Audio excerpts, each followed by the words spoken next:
우리가 몇 주 동안 하나님을 알아야 될 이유에 대해서 말씀을 드렸습니다.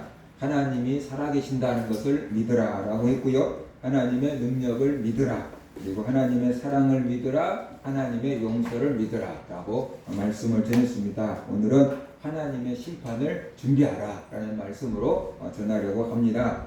하나님의 심판이 무엇일까요?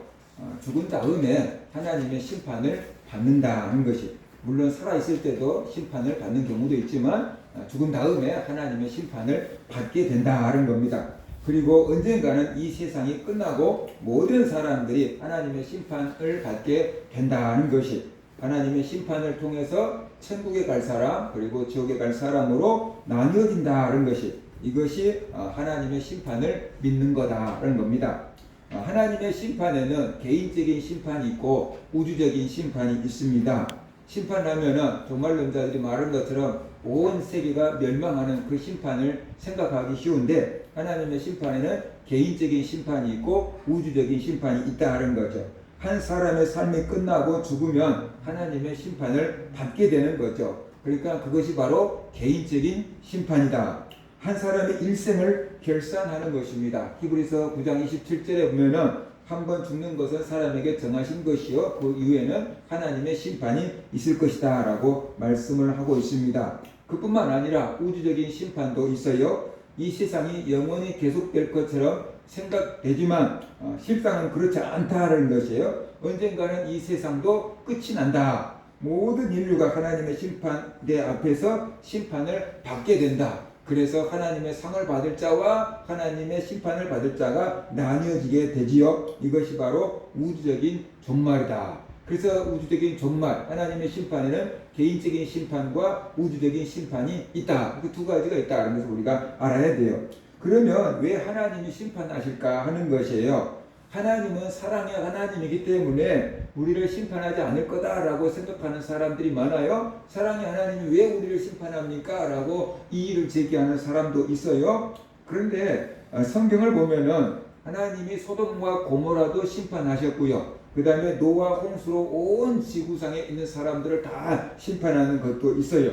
이런 것들은 하나님의 심판에 대한 모형이다라고 볼 수 있어요. 그래서 하나님은 사랑이 하나님이기 때문에 심판하지 않는다라는 그런 이론을 여지없이 무너뜨린다는 것이, 하나님은 사랑이 하나님이기도 하지만 또 우리를 심판하시는 하나님이기도 하다. 그런 것을 우리가 알아야 돼요. 그러면 왜 하나님은 세상을 심판하시는가? 왜 자기가 만든 세상을 심판하시는가 하는 거예요. 바로 그것은 하나님의 성품 때문에 그래요. 하나님은 이 성품 중에 사랑의 성품도 있지만 공의의 성품도 있어요. 사람에게도 사랑과 공의가 있어요. 그런데 사람은 어느 한쪽에 치우치지 완벽하게 균형을 이루지 못해요.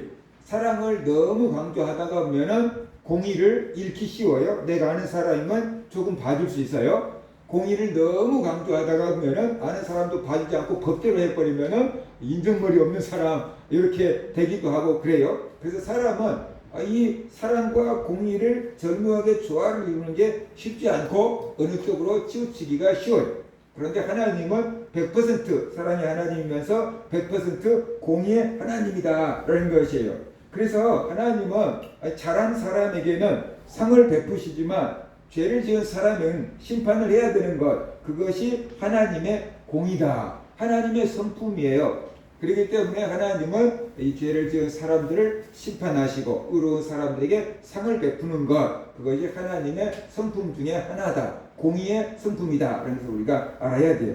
그 다음에 또 하나는 하나님이 알곡과 가라지를 구분하는 것이다. 라는 것이 마태복음 13장 30절을 보면은 둘 다 추수 때까지 함께 자라게 두라. 추수 때에 내가 추수꾼들에게 말하여 가라지는 먼저 거두어 불사르게 단으로 묶고 곡식은 모아 내 곳간에 넣으리라 하리라 라고 말씀을 하고 있습니다. 마지막 때는 심판 때를 가르치고 있는데 알곡과 가라지를 구분한다 라고 말하고 있어요. 또 다른 비유로 하면 양과 염소를 가른다 라고 이렇게 말씀을 하고 있습니다. 알곡은 모아서 천국 창고에 드리고 쭉정이는 모아서 불에 태운다 라고 말하고 있어요. 그러면 알곡은 누구인가? 알곡은 하나님의 자녀를 상징하고 착하게 산 사람을 상징하고 회개하고 용서받은 사람을 상징하고 예수 믿는 사람을 상징한다라고 볼 수 있어요. 반대로 가라지는 누구인가? 사탄의 종을 상징하고 죄인을 상징하고 회개하지 않는 사람 상징하고 예수 믿지 않는 사람을 상징한다라고 볼 수 있어요. 그래서 하나님의 심판은 하나님의 백성과 마귀의 종을 구분하는, 의인과 악인을 구분하는, 구분짓는 이게 것이다. 그러면서 우리가 알아야 돼요. 그 다음에 또 세 번째로 보면은 하나님이 만드신 세상을 정결하게 하는 것이, 하나님이 온 세상을 만드시고 보시기에 좋았다 그랬잖아요. 그런데 그 보시기에 좋은 세상을 오염시킨 사람이 있었는데 그게 이제 사탄이고 그게 이제 죄를 지은 사람들이잖아요. 하나님이 만들어 놓은 세상을 오염시키고 파괴시키고 더럽게 만드는 것들이 있는데 그것이 사탄이고 사탄의 종 노릇하고 있는 사람들이다라는 거예요. 그래서 하나님은 하나님이 만드신 세상을, 오염된 세상을 다시 정결하게 깨끗하게 이렇게 회복시키는데 그러기 위해서 하나님의 심판이 주어질 수밖에 없다는 것을 우리가 알아야 되는 것이지요. 그래서 사랑의 하나님인데 왜 심판합니까? 라고 하는 의문점들은 우리가 내려놓고 하나님의 성품 때문에 심판을 하실 수밖에 없구나라는 것. 그 다음에 알곡과 가라지를 구분하는 심판이 있구나라는 것. 하나님이 만든 세상이 오염되어 있기 때문에 그것을 다시 정결하게 하고 회복시키는 것이 심판이구나 라는 것을 우리가 알아야만 된다는 겁니다. 왜 사람들은 하나님의 심판을 믿지 않을까요? 하나님의 심판이 있어요. 그런데 사람들은 하나님의 심판을 믿지 않아요. 왜 하나님의 심판을 믿지 않을까요? 그 이유는 거의 간단해요. 하나님의 심판이 바로바로 이루어지지 않기 때문이다라는 것이에요. 죄를 지을 때마다 하나님이 막 그냥 바로바로 즉시 벌을 내려버린다고 한다면 사람들이 두려워서 죄를 못 짓겠지요. 죄를 지을 때마다 하나님께서 심판을 해버린다고 한다면 하나님의 심판이 없어 라고 의심할 사람도 하나도 없을 거예요. 그런데 죄를 지어도 하나님이 심판을 하지 않는 것 같고 죄를 지었는데 오히려 더 잘 되는 그런 사람들도 우리 주변에는 얼마든지 있을 수가 있다는 것이에요. 그래서 어려서부터 착하게 살아야 된다, 믿음으로 살아야 된다, 그래야 하나님께 복을 받는다 라고 배운 사람들이 착하게 사는데, 자기는 바르게 사는데, 믿음으로 사는데 다르게 사는 게 힘들어요. 그런데 죄를 지은 사람들, 주변에 사람들, 나쁜 짓거리 하는 사람들이 되게 잘 살아요. 잘 나가요. 그런 것들은 뭐 이제 무슨 생각을 하겠어요? 하나님이 있다는 게 거짓말이네. 착하게 살면 복을 받는다더니 뭐 말도 안 되는 소리네. 저렇게 나쁜 사람들이 잘 사는 거 보면은 발전 거짓말이네. 그런 생각을 하게 될 거 아니냐 그 말이죠. 그래서 믿음으로 살던 사람들이 시험이 들고 흔들리게 되는 거죠. 근데 우리만 그런 게 아니고 시편 73편을 보면은 시편을 기록한 저자도 그런 시험이 들었어요. 그래서 시편 73편 1절부터 6절을 보면은 하나님이 참으로 이스라엘 중 마음이 정결한 자에게 선을 행하시나 나는 거의 넘어질 뻔하였고 나의 걸음이 미끄러질 뻔하였으니 그렇게 얘기하고 있어요. 그러니까 내가 믿음에서 실족할 뻔했다. 그 이유가 뭐냐? 이는 내가 악인의 형통함을 보고 오만한 자를 질투하였음이로다.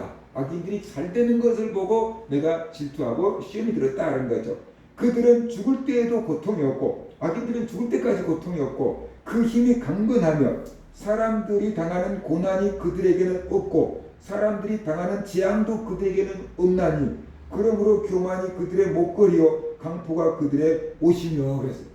그러니까 악인들이 벌을 받아야 되고 병들어야 되고 망해야 되는데 악인들이 죽을 때까지 고통도 없고 사람들이 당하는 고난도 없고 재앙도 당하지 않아요. 그러니까 악인들이 어떻게 돼요? 교만해지고 그 다음에 다른 사람들에게 강포하고 다른 사람들을 막 못살게 군다라는 것이. 그런 것을 보고 하나님이 있으면 어떻게 이런 일이 있냐. 내가 착하게 살아봤자 아무 소용도 없구나. 내가 믿음으로 살아봤자 쓸데없는 짓이구나. 라는 그런 시험이 들었다는 거예요. 오늘날도 우리가 이런 일들을 얼마든지 우리 주변에서 볼 수도 있다. 그래서 이 시편 기자처럼 야 내가 믿음으로 살아봤자 아무 소용도 없는데 하나님 안 믿는 사람이 나보다 더 잘 살아. 뭐 우상 섬기는 사람들이 나보다 더 잘 살아. 이런 생각을 우리가 할 수 있다는 거죠. 그렇죠? 이렇게 악인들이 형통한 것을 보고 하나님의 심판이 없다고 생각했어요. 시험 들었어요. 착하게 산들 무슨 소용이 있냐라고 생각했어요. 그러다가 악인이 갑자기 죽어서 지옥에 떨어지는 것을 보고 이 사람이 정신을 바짝 차리게 되었다라고 성경은 말씀을 하고 있어요. 시편 73편 16절 19절에 보면 내가 어쩌면 이를 알까 하여 생각한즉 왜 의인이 고통을 당하고 왜 악인이 잘 되나 도대체 뭐 때문에 그러나 하고 고민하다가 보니까 그것이 내게 심한 고통이 되었더니 하나님의 성소에 들어갈 때에야 그들의 종말을 내가 깨달았나이다 라고 이렇게 말하고 있어요. 하나님의 성소에 들어갈 때 내가 그 악인들의 종말이 결과가 무엇인지 자기가 알게 되었다. 주께서 참으로 그들을 미끄러운 곳에 두시며 파멸에 던지시니 이것이 시편에서 말하는 지옥을 표현하는 방법 중에 하나예요. 그 악인들을 미끄러운 곳에 두시고 미끄러져 내려가 버렸어요. 미끄러운 곳에 다시 올라오지도 못해요. 파멸에 던졌으니 지옥에 던졌으니 그들이 어찌하여 그리 갑자기 황폐되었는가 놀랄 정도로 그들은 전멸하였나이다. 악인이 갑자기 망해버려요. 지옥에 떨어졌어요. 그것을 알고 이 사람이 정신이 번쩍 들었어요. 내가 저 사람들을 부러워하고 믿음이 흔들렸는데 까딱 잘못하면 나도 적골 당할 뻔했네 라고 깨닫고 정신 차리게 되었고 회개하게 되었다라고 말하고 있어요. 생각해 보세요. 죄를 짓는 악인이에요.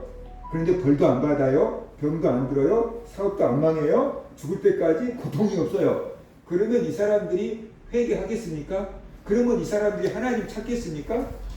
하나님 찾을 일이 없고 회개할 일이 없어요. 그러니까는 자기 돈만 믿고 자기 힘만 믿고 살아가고 다른 사람들은 못 살게 굴고 다른 사람들 거 착취하고 빼앗으며 이렇게 살아간다라는 거죠. 그러다가 아프지도 않고 갑자기 죽어버렸어요. 그러니까 회개할 기회도 없이 죽어버렸으니까 어떻게 돼요? 그냥 순식간에 지옥으로 떨어져 버렸다라는 거예요. 그러니까 그 악인들에게 하나님께서 주신 최고의 벌이 뭐냐 그러면 회개할 기회를 안 준다는 거예요. 고통을 안 준다는 거예요. 그러니까 인간적으로 보면 고통을 안 주니까 좋은 건데 영적으로 보면 회개할 길이 없는 거야. 그래서 갑자기 망해버리니까 이게 그보다 더 무서운 심판이 없는 거다라는 것을 깨닫게 된 거예요. 사람들은 저 악인들이 왜 심판도 안 받고 저래 라고 하겠지만 하나님은 더 무시무시한 심판을 준비하고 있고 회개할 기회도 안 주고 있는 거다. 그게 더 무서운 심판이다 라고 지금 시편에서는 얘기하고 있습니다. 그러면 왜 하나님은 즉각 심판을 해버리지 심판을 미루실까라는 것이에요. 그것은 회개할 수 있는 기회를 주고 계신다는 것이. 그런데 사람들은 그것을 모르고 하나님의 심판이 없다고 생각하는 사람들이 많다.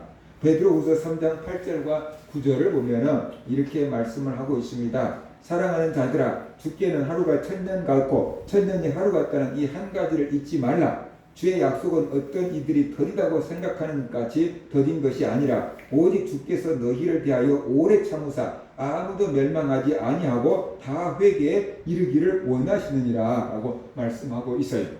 그러니까 사람들이 볼 때는 천년이 어마어마하게 긴 세월이지만 하나님 보시기에는 천년이 하루 같다라고 지금 말하고 있는 거죠. 영원한 세계 속에서 보면은 천년은 하루 같은 거죠. 예를 들어서 점 하나 있다. 그 점으로 보이지만 커다란 직선에서 볼 때 점 하나는 조그만 점이 안에 불과한 것처럼 하나님의 시각에서 바라볼 때는 천년도 하루에 불과하다라고 지금 말하고 있어요. 그래서 하나님의 약속이 더딘 이유, 심판이 더딘 이유는 하나님이 약속을 어긴 게 아니고 회개할 수 있도록 오래 참아주고 기회를 주기 위함이다 라고 지금 말씀을 하고 있어요.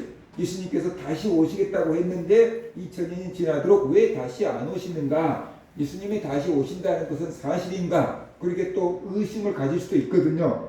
그런데 우리에게 2000년이라는 시간은 어마어마하게 긴 시간이지만 하나님 보시기에 2000년은 이틀밖에 안 되는 그 시간일 수도 있다는 것이. 그래서 하나님께서 아직도 심판하지 않는 이유는 바로 회개할 사람들이 남아있기 때문에 회개할 사람들에게 기회를 주고 계신 거다라고 성경은 말씀을 하고 있습니다.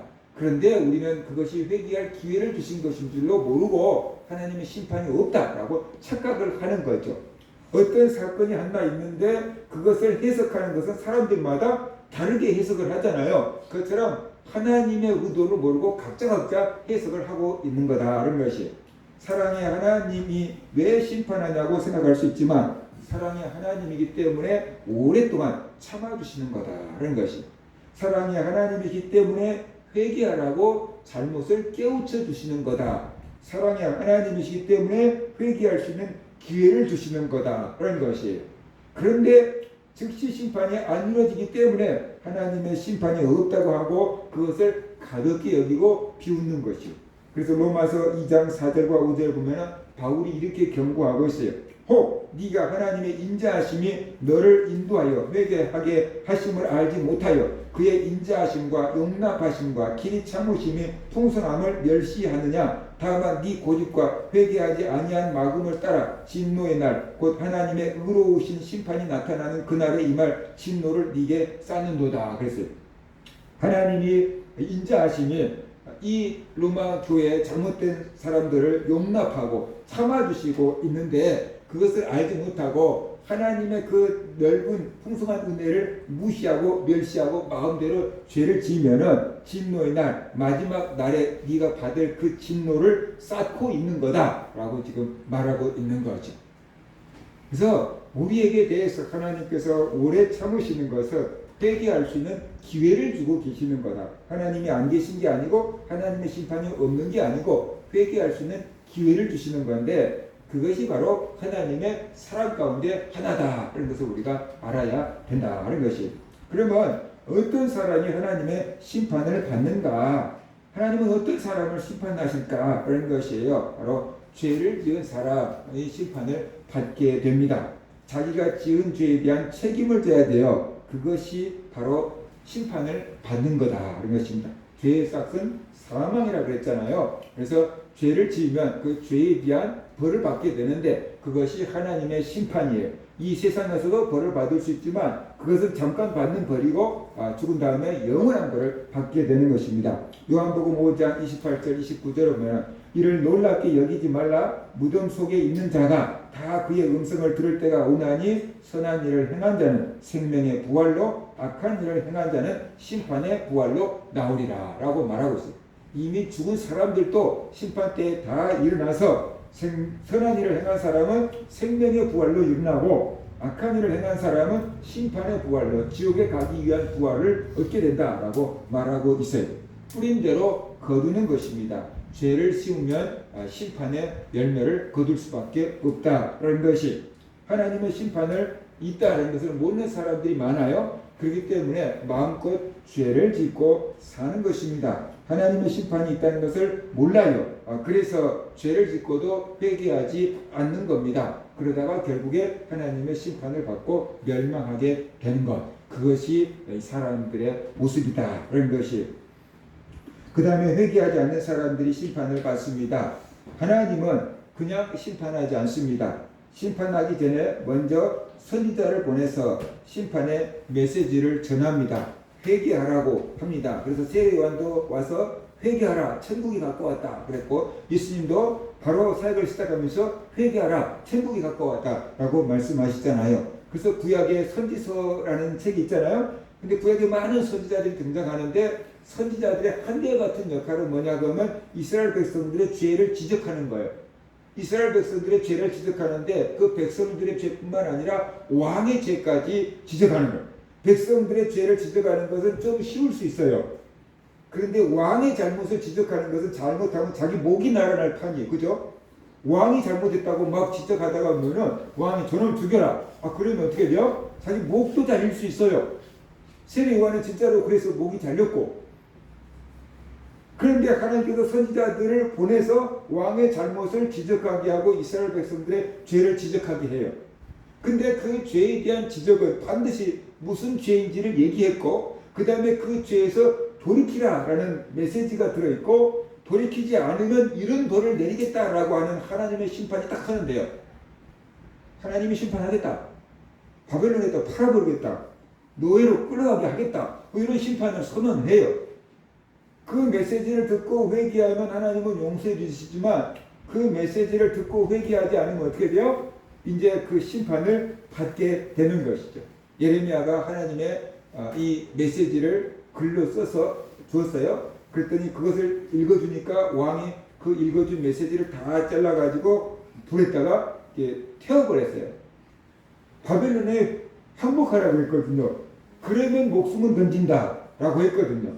그런데 이스라엘 백성들 입장에서는 이스라엘 선지자가 곧 죽어도 하나님이 우리 편이다. 바벨론을 물리칠 수 있게 해준다. 겁먹지 마라. 그러면서 군인들에게 용기를 심어줘야 되는 것이 이스라엘 선지자라고 생각을 한 거예요.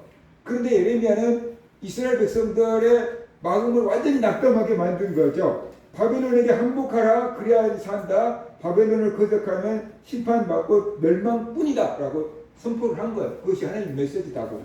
그러니까 이스라엘 백성들 입장에서는 뭔 저런 놈이 다 있나, 저것이 무슨 선지자, 저거 매국노 아니야, 이런 생각이 든 거예요.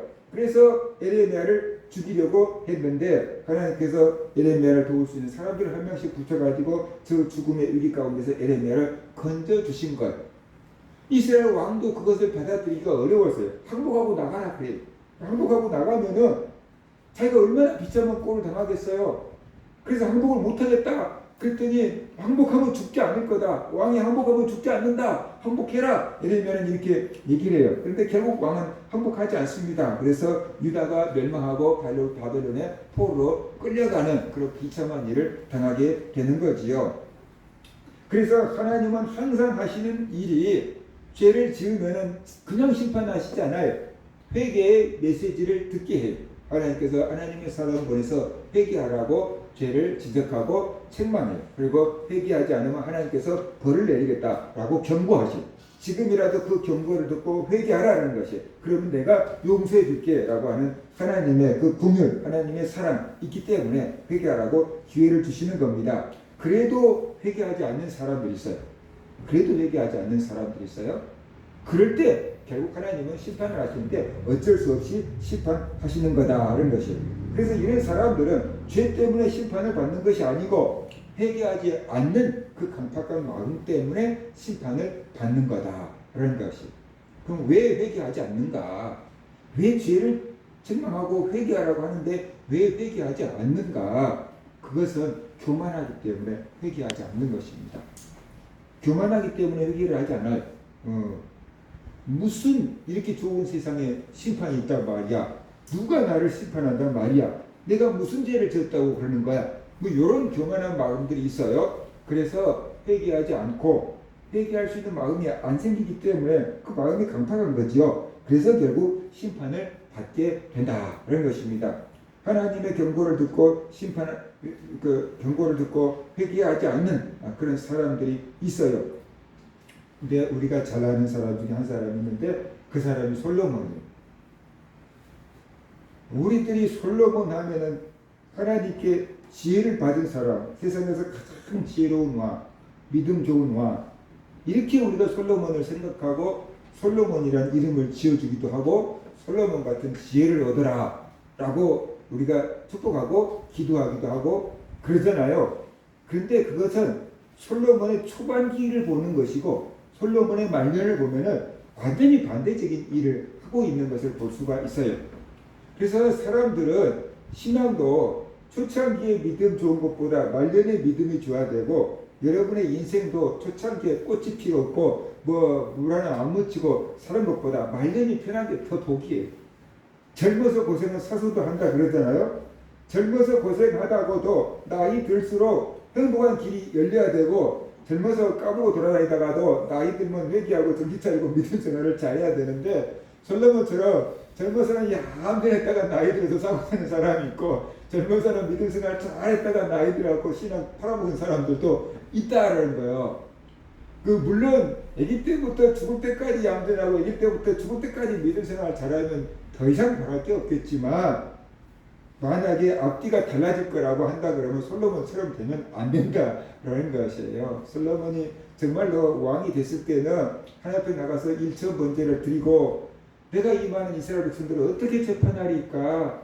이스라엘 백성들을 다스릴 준 지혜를 주세요. 그래서 하나님께부터 어마어마한 지혜를 받잖아요. 거기까지 솔로몬이 믿음이 좋았어요. 성전을 지어드리고 말이에요. 그런데 이제 그 다음부터 솔로몬이 타락을 해요. 그 솔로몬이 지혜가 인간적으로 작동이 돼요. 그 왜 인간적인 작동이 되냐 그러면 이렇게 생각해야 돼요. 하나님께서 솔로몬을 이스라엘 왕으로 다윗의 후계자로 세운 이유는 솔로몬이 잘났기 때문입니까? 아니잖아요. 솔로몬 위에 형들도 있었거든요.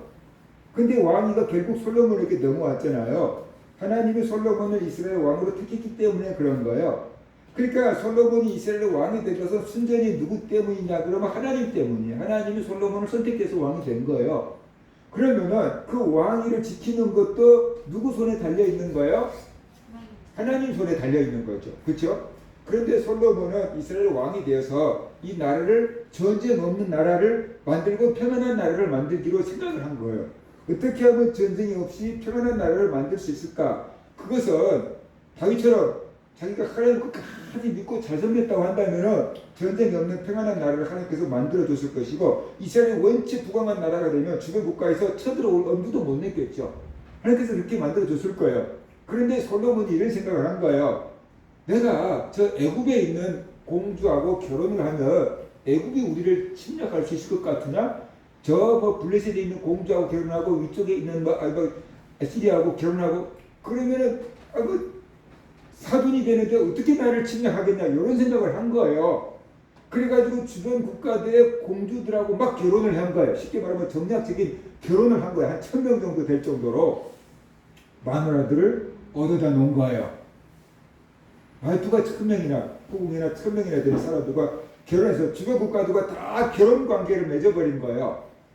그러니까 이제 이 나라가 평안하다, 전쟁이 없다 그렇게 생각한 거예요. 근데 문제는 애굽에서 오고 저 위쪽에서 오고 공주들이 시집을 올 때 공주만 왔겠냐라는 거예요. 아니죠. 공주를 시중 들 수 있는 많은 시녀들도 따라왔고 그 다음에 많은 물품들, 귀금속들을 가져왔고 온 게 뭐냐면 신앙을 가져온 거예요.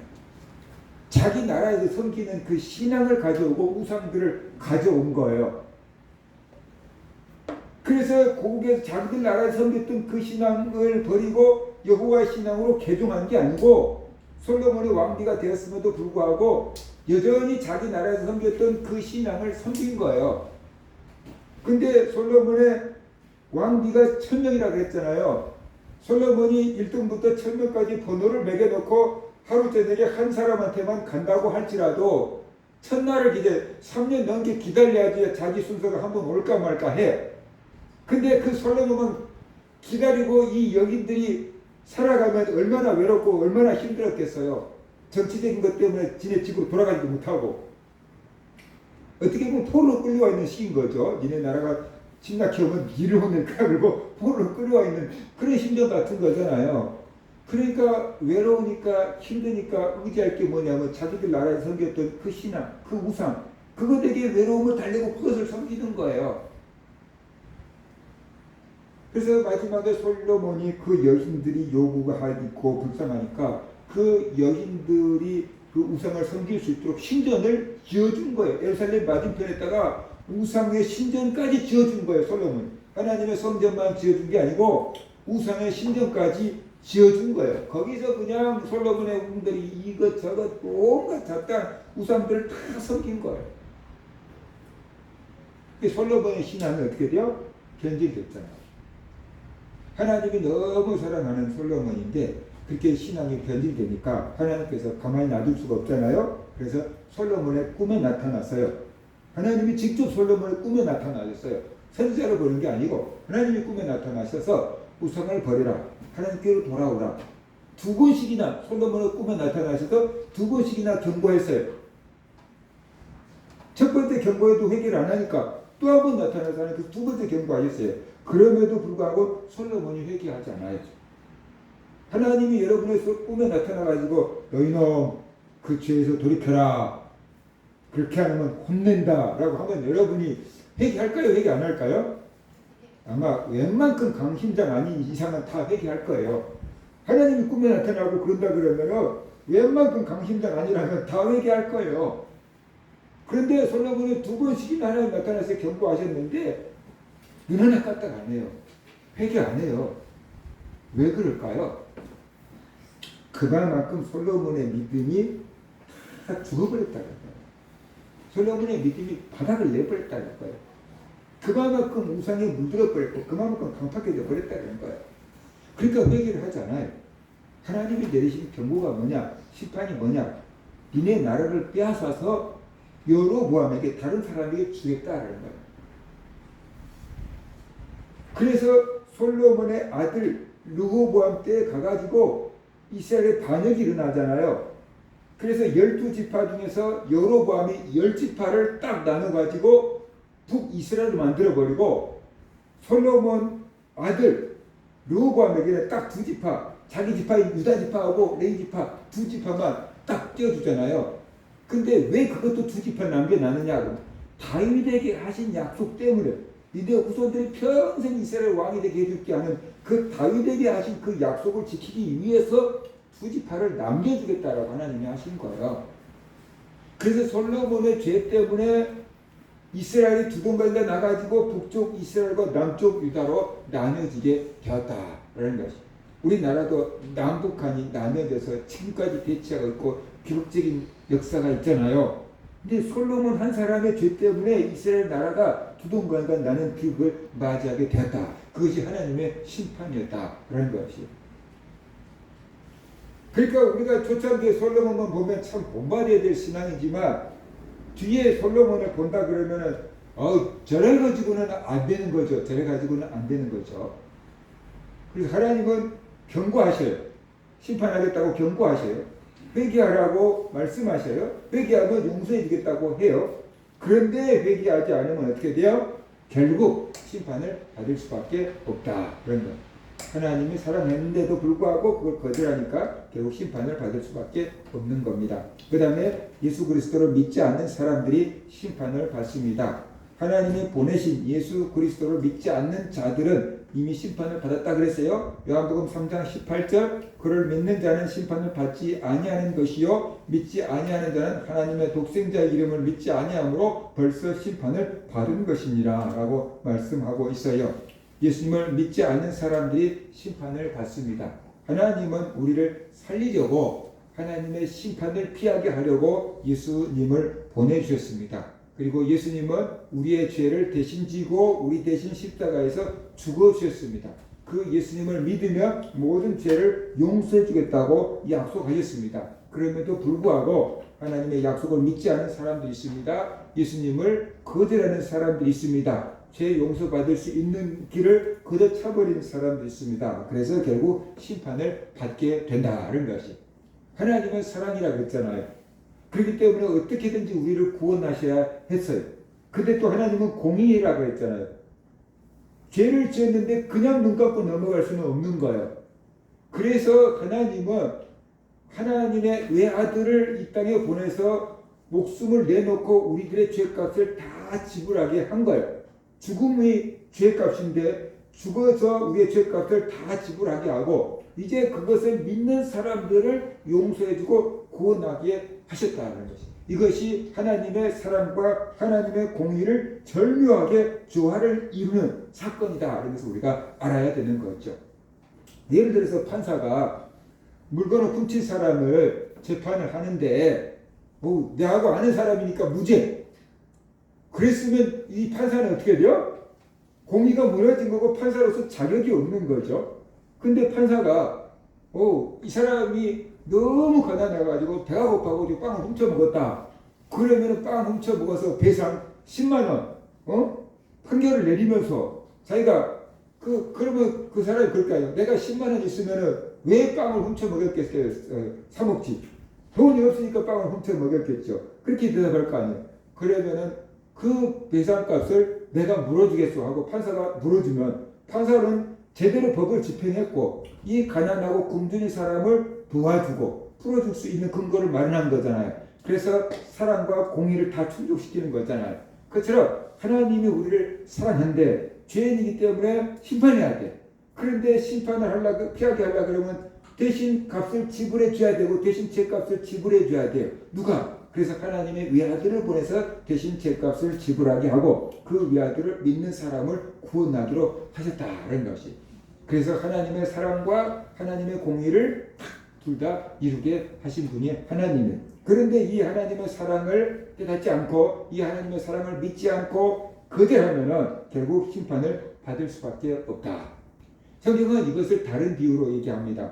천국은 커다란 잔치다. 라고 혼인잔치다 라고 이렇게 얘기를 하고 있어요. 그래서 하나님께서 커다란 잔치를 배설해 놓고 종들을 보내서 사람들에게 초청장을 보냅니다. 우리 커다란 잔치가 있습니다. 오셔서 참석해달라고 초청장을 보냈습니다 하고 종들이 심부름을 해요. 그런데 사람들이 얘기하죠. 나는 밭에 샀으니까 나가봐야 되겠다. 나는 장가를 갔으니까 못 가겠다. 나는 소를 샀으니까 소를 시험하러 가야 돼서 못 간다고 해라. 그래서 잔치는 크게 열어놨는데 손님들이 다 안 온대. 음식이 다 어떻게 돼요? 먹을 사람이 없어. 그래서 주인이 종들에게 보냈잖아요. 길과 사거리에 가서 닥치는 대로 사람을 다 불러서 잔치에 초대하라. 그렇게 얘기했어요. 근데 먼저 초청받았다가 거절한 사람들은 참여할 수 없게끔 하라. 그래서 길과 사거리에 가서 닥치는 대로 사람들을 다 불러 모아서 잔치에 초대하라고 하잖아요. 그럼에도 불구하고 천국잔치에 자기가 남아있다라고 얘기해. 나중에 어떻게 돼요? 이 잔치를 거절했던 사람들은 바깥 어두운 데서 슬피 울며 이를 갈며 있으리라 라고 얘기하신 거예요. 먼저 천국잔치에 초대를 받았는데 거절한 사람들이 누굽니까? 유대인들이에요. 유대인들. 서기관과 바리새인 같은 사람들. 그래서 이제 길과 사거리를 가서 아무나 막 병든 사람, 가난한 사람들 다 불러 잔치에 초대하라. 그런데 그 사람들이 누구입니까? 이방인들이죠. 우리들이죠. 우리들. 그래서 이방인들이 우리들에게까지 천국의 초청장이 넘어오게 됐고 그 초청장을 우리가 받아들이니까 구원을 받게 됐지만 아직도 이 초청장을 받아들이지 않고 거절한 사람들 어떻게 돼요? 심판을 받게 되는 겁니다. 하나님이 보내신 종들이 누구입니까? 전도자들이죠. 그들이 나가서 예수를 믿으라고. 그러면 죄를 용서받고 구원을 받을 것이라고 전도해요. 그런데 사람들이 니나 잘 믿어? 이렇게 하면서 안 믿는 거죠. 거절하는 거죠. 그래서 그런 사람들은 나중에 바깥 어두운 데서 슬피 울며 이를 간다 그러는데 이를 간다라는 표현은요. 그만큼 고통스럽고 그만큼 억울할 때 사람들이 이를 가는 거야. 그러니까 왜 그때 내가 그 초대를 거부했을까? 왜 그때 내가 예수를 믿지 않았을까? 하면서 후회하면서 이를 가는 그 고통을, 그 후회를 당하게 될 거다라고 성경은 말씀을 하고 있습니다. 지금 예수를 믿는 사람이나 안 믿는 사람이나 별반 차이가 없어 보여요. 그런데 나중에 우리가 죽음 당하고 하나님의 심판대 앞에 섰을 때 예수를 믿는 사람과 믿지 않는 사람은 하늘과 땅 차이가 날 겁니다. 그때 믿지 않는 사람들은 이제 후회하는 거죠. 그때 믿으라 할 때 믿을까? 그러면서 후회하고 이를 가는 그런 고통을 당하게 될 거다. 그런 것입니다. 그래서 결국 예수 그리스도를 믿으면 모든 죄를 용서받고 구원을 받는데 예수 그리스도를 믿지 않기 때문에 심판을 받게 된다. 그런 것이. 이것이 제일로 큰 잘못이. 예수 그리스도를 믿지 않는 것이 어떤 죄를 지은 것보다 더 큰 잘못이다. 그런 것이. 그 다음에 하나님의 심판을 믿는 것과 믿지 않는 것은 어떤 차이가 있을까? 그런 것이. 하나님의 심판을 믿지 않으면 어떻게 될까요? 하나님의 심판이 있다는 것을 모르면 어떻게 될까요? 사람들이 눈만 가리면 되잖아요. 그래서 사람들만 보지 않으면 얼마든지 죄를 지을 수 있게 되고 죄를 담대하게 짓게 된다. 그런 것이. 하나님의 심판을 부인하는 사람들은 자꾸만 우리에게 이런 말을 해요. 죽으면 끝이지. 이 세상이 전부지. 이렇게 이 세상에서 잘만 살면 되지. 이렇게 말해요. 그래서 믿는 사람들의 마음이 흔들리게 만들고 우리가 착하게 살려고 하는 마음을 더럽히는 것입니다. 그렇게 살다가 결국 지옥에 떨어지게 되고 그때 가서 후회해도 소용이 없게 됩니다. 그러나 하나님의 심판을 믿을 때 우리는 죄를 덜 짓게 됩니다. 죄 짓는 것을 두려워하게 됩니다. 하나님을 두려워하게 됩니다. 죄를 짓더라도 회개하게 됩니다. 그래서 죄를 용서받고 천국에 갈 수가 있게 되는 거죠. 그래서 하나님의 심판이 있다는 것을 모르는 사람과 하나님의 심판이 있다는 것을 아는 사람은 죄를 짓는 거냐 짓지 않느냐 여기서 다른 거고 죄를 짓고 회개하냐 회개하지 않느냐 이런 결과적인 차이가 난다 그런 것입니다. 노아 시대 사람들은 하나님의 심판을 믿지 않았습니다. 노아가 배를 짓고 있으면서 하나님이 세상을 홍수로 심판할 겁니다. 멸망할 겁니다. 그러니까 여러분들도 배를 지읍시다 라고 얘기했겠죠. 그런데 사람들이 야 봐라 이렇게 햇빛이 쨍쨍 나는데 무슨 홍수가 나느냐. 이 세상을 덮을 만큼 홍수가 날라 그러면 그 물이 어디서 다 나오겠느냐.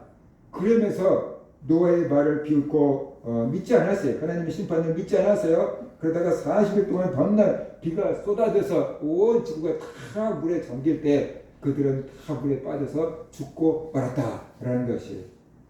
또 롯도 마찬가지예요. 롯이 천사들을 통해서 소돔과 고모라가 멸망할 거다는 소식을 들었잖아요. 빨리 네 가족들을 데리고 소돔과 고모라를 빠져나가라 라고 천사들이 얘기했잖아요. 그러니까 롯이 천사를 만나서 사위들에게 얘기한 거예요. 야, 하나님이 이 소돔과 고모라를 심판하신다. 소돔과 고모라가 멸망할 거다. 빨리 도망치자 라고 하니까 장인어른의 말을 성경은 딱 그대로 농담으로 여겼더라 그랬더니 농담으로 여깁니다. 아이고 무슨 그 말도 안 되는 소리를 하세요. 이렇게 한 거예요. 농담으로 여긴 거예요. 장난하지 마세요. 놀리지 마세요. 이렇게 농담으로 여겼어요. 그래서 결국 어떻게 돼요? 소돔과 고모라가 뭐 이렇게 심판을 받을 때 그 불못에서 같이 멸망당하고 말았다라는 것이에요. 오늘 본문에도 노아 때와 같이 그렇게 얘기하고 있잖아요. 심판이 임박했는데 심판 메시지를 전하면 사람들이 농담으로 여겨요. 비웃어요. 안 믿어요. 그러다가 멸망. 근데 지금 교회 안에도 그런 분위기가 쫙 깔렸어요. 하나님의 심판 제 입 안 믿어요. 그 분위기가 깔렸어요. 뭐냐 그러면 사이비 이단들이 날마다 헛발질을 한 거예요. 사이비 이단들이 언제 예수님 온다, 언제 주님 온다 막 그랬는데 안 와. 한 번, 두 번, 세 번 자꾸만 그런 일을 당하니까 세상 사람들이 무슨 생각을 하면 우리가 또 속을 것 같아? 이런 생각을 하는 거예요. 우리가 또 속을 것 같으냐 그 말. 이제는 안 속아. 이렇게 되는 거예요. 그래서 진짜 예수님 오신다라고 얘기해도 안 믿어. 그런 세상 분위기가 만들어져 버린 거예요. 그런데 그게 교회 성도들에게도 은연히 들어와서 우리들도 하나님의 심판 메시지를 들어도 아이고 또 이렇게 우리가 생각하고 넘어갈 때가 많이 있다는 것입니다. 하나님을 사랑의 하나님으로만 알고 심판주로 알지 못할 때가 많아요. 왜냐 그러면 오늘날 교회에서 하나님에 대해서 선포할 때 하나님은 사랑입니다. 하나님은 사랑입니다. 막 이런 것만 선포하잖아요. 그때 하나님은 심판하십니다. 하나님은 심판하십니다. 이 메시지를 교회에서 얼마나 자주 전합니까? 제가 이런 메시지를 교회에서 얼마나 자주 전합니까? 1년에 몇 번, 52주인데 몇 번 할까요? 자주 안 전하죠. 성도들 세상 살아가는데 힘들어 죽겠는데 코로나 때문에 힘들어 죽겠고 경제 때문에 힘들어 죽겠고 지치고 여기저기서 상처받고 찢겨갖고 왔는데 위로받으려고 왔는데 하나님은 심판하십니다. 하나님의 심판을 대비해야 됩니다. 라고 이렇게 얘기를 하면 성도들이 얼마나 힘들겠어요. 그러니까 그 메시지 안 전하고 하나님은 자꾸 위로한다, 치료한다, 회복시킨다, 복준다 이런 설교만 해야지 성도들이 그나마 조금 없던 힘이라도 얻고 용기를 얻어서 갈 거 아니에요. 그러니까 목사님들이 이런 설교만 집중해서 하다가 보니까 우리가 심판 메시지를 못 들어요. 그래서 하나님은 사랑이 하나님으로 알아요. 물론 사랑이 하나님이에요. 그런데 문제가 뭐냐 그러면 하나님을 사랑이 하나님으로 아니까 하나님을 두려워하지 않아요. 죄를 지을 때도 두려워하지 않아요. 용서해 주시옵시오. 회개하면 되지. 이렇게 생각하면서 죄를 짓는 거예요. 하나님을 두려워하지 않아요. 그래서 우리 마음 가운데 하나님을 두려워하는 마음이 있느냐라는 거예요. 그게 많이 없어져 버렸어요. 사랑이 하나님이니까 웬만해도 다 봐주겠지 뭐. 그렇게 다 이해하겠지 뭐. 그렇게 우리가 넘어가 버릴 때가 너무 많이 있다. 그래서 하나님 앞에서 우리가 점검하는 거죠. 여호와 이름을 망령되이 일컫지 마라. 그런데 여호와 이름을 망령되이 일컫는 정도가 아니고 하나님을 무시해. 그게 우리가 살아요. 하나님 우리 심부름꾼으로 부려먹고 살죠. 필요할 때 뭐 해주세요, 뭐 해주세요. 그러면서 우리가 살고 있다는 거거든요. 그래서 우리가 하나님을 사랑의 하나님이기도 하지만 하나님은 심판하시는 심판주다라는 것을 우리가 알아야 돼요. 지석진 씨가 뭐 얘기하는 거 잠깐 들었어요. 연예대상 이제 후보로 올라가가지고 2명이 나왔었대요. 그래서 이제 연예대상 후보를 갖고 이제 발표하려고 할 때 사회자 입술에 주목을 하게 되더래요. 저게 지석진은 저 입이 어디로 벌어지는가를 보라고 근데 지가 아니고 이상하게 동그래지듯이 그랬더니 유재석이가 받아버렸잖아요. 근데 그 짧은 순간인데 그 입술에 그렇게 주목하게 되더라라고 얘기를 해요. 김대중 대통령이 군사재판을 받을 때가 있었잖아요. 그 군사재판을 딱 받을 때 그 판사의 입만 쳐다보게 되더래요. 사형, 그 구형이 되는지 어떤 판사 입이 어떻게 벌어지는가에 따라 자기 운명이 달라지는 거잖아요. 그 입이 어떻게 벌어지는가 그 짧은 순간에 그것만 주목하게 되더라 라고 얘기를 해요. 우리가 하나님을 심판주로 바라본다 그러면은, 심판주로 안다 그러면은 하나님을 그렇게 두려워하게 될 거예요. 그래서 하나님을 경외하게 돼요. 성경은 하나님을 경외하라 그랬어요.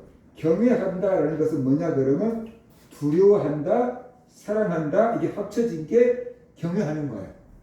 하나님을 두려워하기도 하고 사랑하기도 하는 것, 그것이 경외하는 거예요.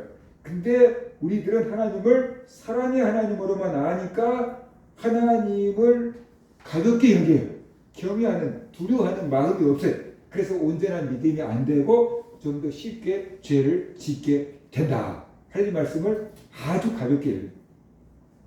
문재인 대통령은 어떤 일이 있을 때마다 아주 무겁게 받아들입니다. 라는 그런 용어를 썼잖아요. 쉽게 말하면 심각하게 받아들인다 라는 뜻이 무겁게 받아들입니다. 그 무게가 체감으로 표현하는 사람인데 얘기했잖아요. 오늘날 하나님을 우리가 너무 가볍게 여겨요. 하나님을 두려워하지 않아요. 그러니까 우리의 신앙이 조금 낮아요. 우리의 신앙이. 그래서 하나님을 사랑의 하나님으로만 여기지 말고 하나님을 심판주로 여겨야 된다. 그럴 때 한편에서는 하나님을 사랑해서 가까이 할 수 있지만 죄를 지을 때는 하나님을 두려워해서 죄를 좀 덜 짓게 되는 그런 열매를 맺게 된다라는 것이. 그래서 사랑하기도 하고 두려워하기도 하는 마음이 우리에게 있어서 하나님께 예배드리고 때는 사랑의 마음으로 예배드리고 죄를 지을 때는 두려워하는 마음 때문에 빨리 회개하고 이런 마음이 있을 때 우리가 건강한 믿음이 될 수가 있다라는 겁니다. 심판에서 벗어나는 방법은 무엇입니까? 회개하는 것, 그것이 살 길이에요. 회개하면 용서해 주십니다. 누구라도 회개하면 용서해 주십니다. 니느웨 사람들 있잖아요. 그 니느웨 사람들은 그 아수르의 수도가 니느웨인데 그 아수르 사람들이 이스라엘을 침략해가지고 정복하고 포로로 끌어가고 그랬잖아요. 이스라엘 되게 힘들게 했던 나라 중에 하나가 이 니느웨예요. 그런데 이스라엘 백성들 사람 입장에서 볼 때 니느웨가 원수 같은 사람들이에요. 하나님이 니느웨를 심판하겠다 그랬어요. 그러니까 요나 입장에서는 할렐루야. 근데 하나님이 요나 선지자를 통해서 니느웨에 가서 40이 지나면 니느웨가 무너질 거라고 외쳐라. 그러니까 요나가 딱 눈치챈 거예요. 하나님이 저 악한 사람들을 심판하기로 하셨구나. 그래서 이제 나에게 가서 심판 메시지를 전하라고 하는데 내가 가서 외치면 저것들이 또 회개하겠지? 그러면 하나님이 용서해 주시겠지? 그 꼴을 내가 어떻게 봐? 이렇게 된 거예요. 그래서 요나가 배 타고 다른 데로 도망을 가잖아요. 근데 하나님은 바다까지 쫓아와가지고 풍랑을 일으켜서 요나를 바다에 던지게 하고 물고기가 삼키게 하고 물고기 뱃속에서 회개하고 살려만 주세요. 어디든지 갈게요. 그러니까 그 니느웨 성으로 다시 보내서 요나가 사명을 감당하게 하잖아요. 자, 그런 상황에서 요나가 니느웨에 가서 회개하라고 외칩니다. 40이 지나면 니느웨가 무너질 거다라고 외치는데 요나의 마음이 어떤 마음으로 외쳤을까요? 힘있게 외쳤을까요? 지치기도 했겠지만 저것들이 회개하면 안 돼 라는 그런 마음이 있겠죠. 근데 안 외칠 수가 없어. 그러니까 40이 지나면 니느웨 망한다. 40이 지나면 니느웨 망해. 진정성이 하나도 없이 그냥 가갖고 망하기를 바라는 마음으로 지나다니면서 한마디씩 했어요. 그런데 그 말을 듣고 니느웨 백성들이 웬걸 회개해버리네. 왕으로부터 시작해서 저 어린 아이들까지 금식하며 회개하고 심지어 동물들까지 금식시켜버리면서 회개를 해버리네. 막 목사님들이 회개하라고 외치는데 회개도 안 하는데 니느웨가 가서 요나가 가고 정말로 실없이 가고 했는데 그냥 니느웨 전체 사람들이 막 회개를 해버려. 그러니까 하나님께서 어떻게 돼요? 그 니느웨 사람들을 용서해 줬어요. 요나가 화딱지가 나서 견딜 수가 없어요. 그러니까 하나님께서 요나를 깨우쳐 주려고 박넝쿨이 나가지고 요나의 햇빛을 가리니까 요나가 좋아서 어쩔 줄 몰라 그늘이 지니까 살 것 같다 그랬는데 갑자기 하루아침에 벌레가 와서 박넝쿨을 다 갉아먹으니까 다시 햇빛이 쫙 땡겨지니까 더워서 견딜 수가 없어. 요나가 왜 박넝쿨 먹었냐고 막 화를 내잖아요. 그러니까 하루 있다가 없어지는 박넝쿨을 너희가 그렇게 아끼면서 저 니느웨 성에서는 좌우를 분간하지 못하는 사람이 12만 명이다 그랬어요. 그들을 내가 어찌 안 아끼겠느냐 그래서 니느웨 성은 회개하고 12만 명이나 되는 사람들이 멸망해야 될 사람들이 살았어요. 용서받았어요. 회개하면 니느웨 같은 그런 악한 사람들도 하나님이 용서해 주신다. 그러니까 하나님의 택한 백성들 회개하면 어찌 용서 안 해주겠는가? 우리는 회개하면 용서받는다. 그런 믿음을 가지고 회개해야만 된다. 그런 것입니다. 그래서 우리가 또 회개해야 돼요.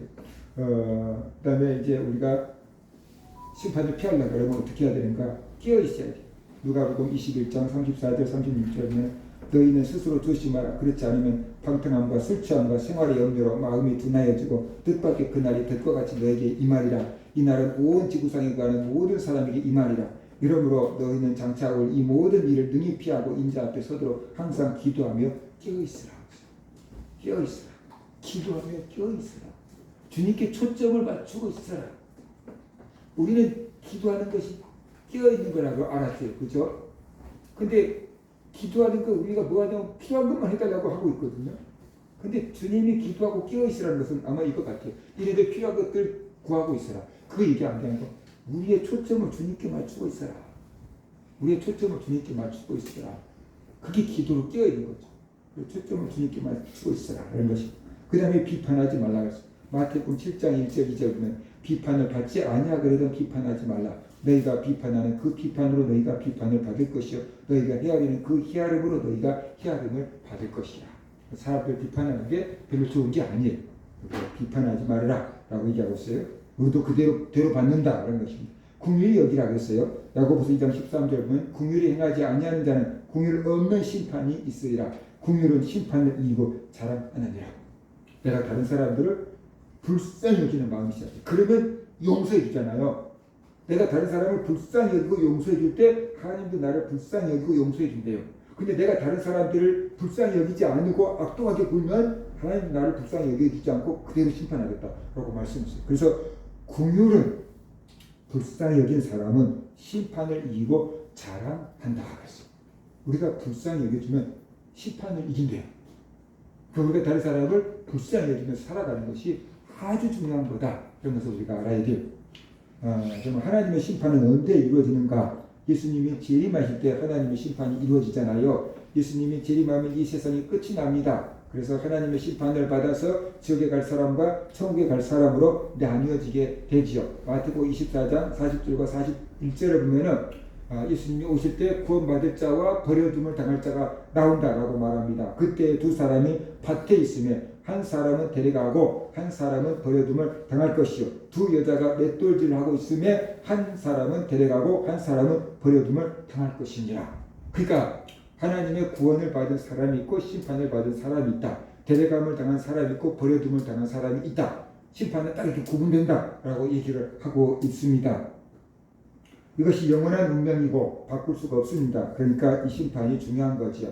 자, 이제 구원받은 성도들은 어떻게 살아야 될 것인가? 하나님의 심판을 믿는다면 어떻게 살아야 될 것인가? 깨어있으라 그랬습니다. 마태복음 24장 37절 39절 보면 세상에 취해 있을 때 그 날이 도둑같이 온다 그랬어요.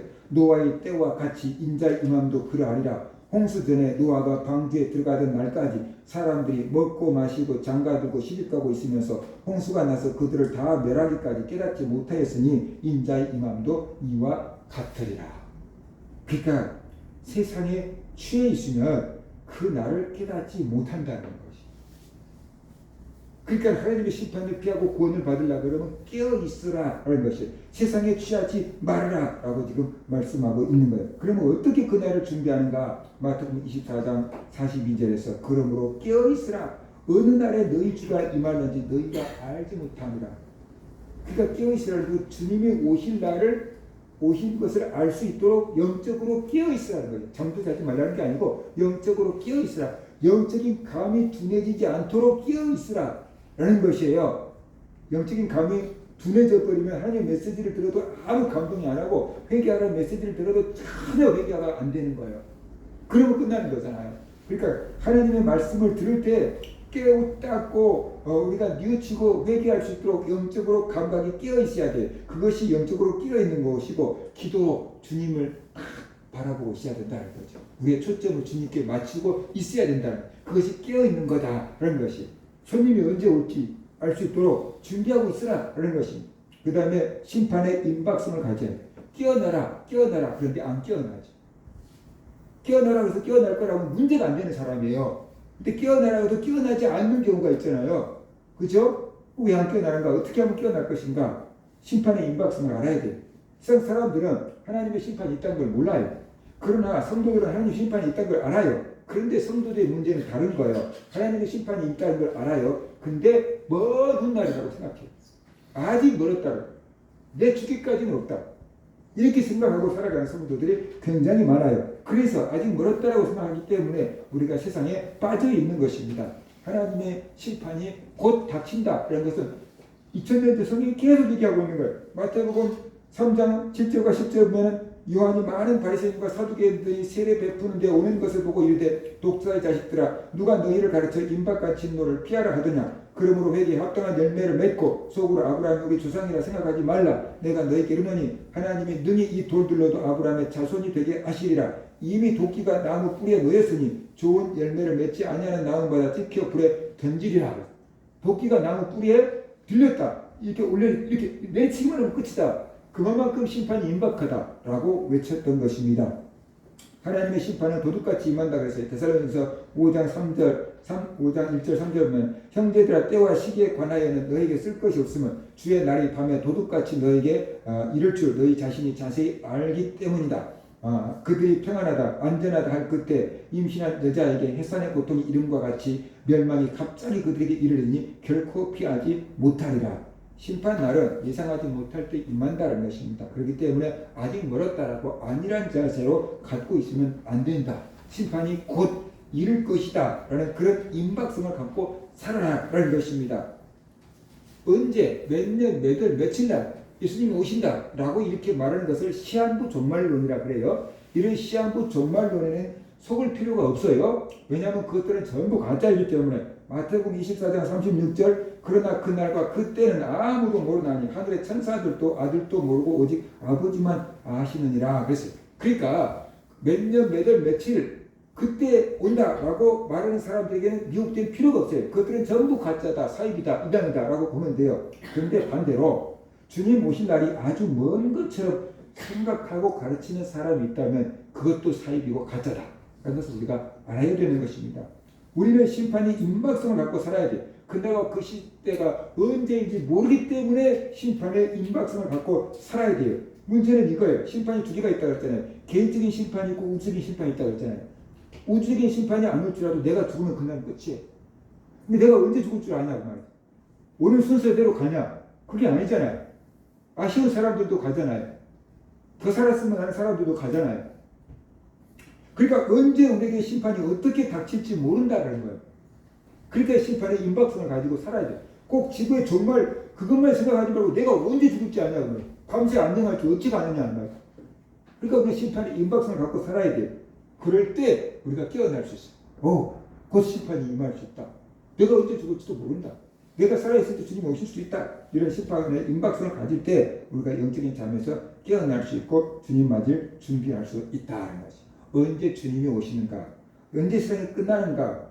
그걸 아는 것이 중요한 게 아니고 심판이 있다는 것을 아는 것이 중요한 것이고 예수를 믿고 회개하는 것이 중요한 것이고 다시 오실 주님을 맞이할 수 있도록 준비된 삶을 사는 것 그것이 중요하다라는 것을 우리가 알아야 돼요. 그 준비는 뭡니까? 예수 그리스도를 믿는 것이고 깨어있는 것이고 심판의 임박성을 가지고 살아가는 것입니다. 우리 모든 성도들 이렇게 예수 그리스도를 구주로 믿고 깨어있고 심판의 임박성을 가지고 주님 맞을 준비하면서 살아가는 그런 성도들 되시기를 주의 이름으로 축원합니다.